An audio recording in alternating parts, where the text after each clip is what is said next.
شروع اللہ کے نام سے جو بڑا مہربان نہایت رحم والا ہے۔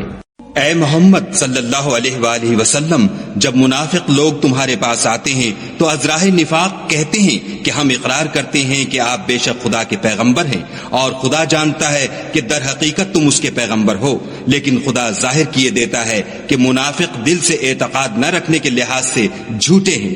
انہوں نے اپنی قسموں کو ڈھال بنا رکھا ہے اور ان کے ذریعے سے لوگوں کو راہ خدا سے روک رہے ہیں۔ کچھ شک نہیں کہ جو کام یہ کرتے ہیں برے ہیں۔ یہ اس لیے کہ یہ پہلے تو ایمان لائے پھر کافر ہو گئے تو ان کے دلوں پر مہر لگا دی گئی، سو اب یہ سمجھتے ہی نہیں۔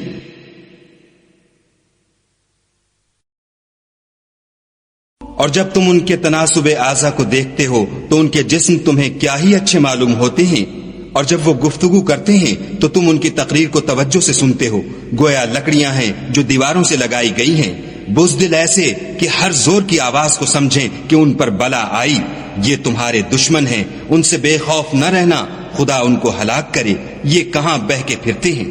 اور جب ان سے کہا جائے کہ آؤ رسول خدا تمہارے لیے مغفرت مانگے تو سر ہلا دیتے ہیں، اور تم ان کو دیکھو کہ تکبر کرتے ہوئے منہ پھیر لیتے ہیں۔ تم ان کے لیے مغفرت مانگو یا نہ مانگو، ان کے حق میں برابر ہے، خدا ان کو ہرگز نہ بخشے گا، بے شک خدا نافرمان لوگوں کو ہدایت نہیں دیا کرتا۔ یہی ہیں جو کہتے ہیں کہ جو لوگ رسول خدا کے پاس رہتے ہیں ان پر کچھ خرچ نہ کرو، یہاں تک کہ یہ خود بخود بھاگ جائیں، حالانکہ آسمانوں اور زمین کے خزانے خدا ہی کے ہیں، لیکن منافق نہیں سمجھتے۔ کہتے ہیں کہ اگر ہم لوٹ کر مدینے پہنچے تو عزت والے ذلیل لوگوں کو وہاں سے نکال باہر کریں گے،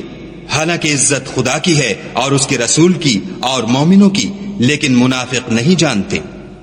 مومنوں، تمہارا مال اور اولاد تم کو خدا کی یاد سے غافل نہ کر دے، اور جو ایسا کرے گا تو وہ لوگ خسارہ اٹھانے والے ہیں۔ اور جو مال ہم نے تم کو دیا ہے اس میں سے اس وقت سے پیشتر خرچ کر لو کہ تم میں سے کسی کی موت آ جائے تو اس وقت کہنے لگے کہ اے میرے پروردگار، تو نے مجھے تھوڑی سی اور مہلت کیوں نہ دی تاکہ میں خیرات کر لیتا اور نیک لوگوں میں داخل ہو جاتا۔ اور جب کسی کی موت آ جاتی ہے تو خدا اس کو ہرگز مہلت نہیں دیتا، اور جو کچھ تم کرتے ہو خدا اس سے خبردار ہے۔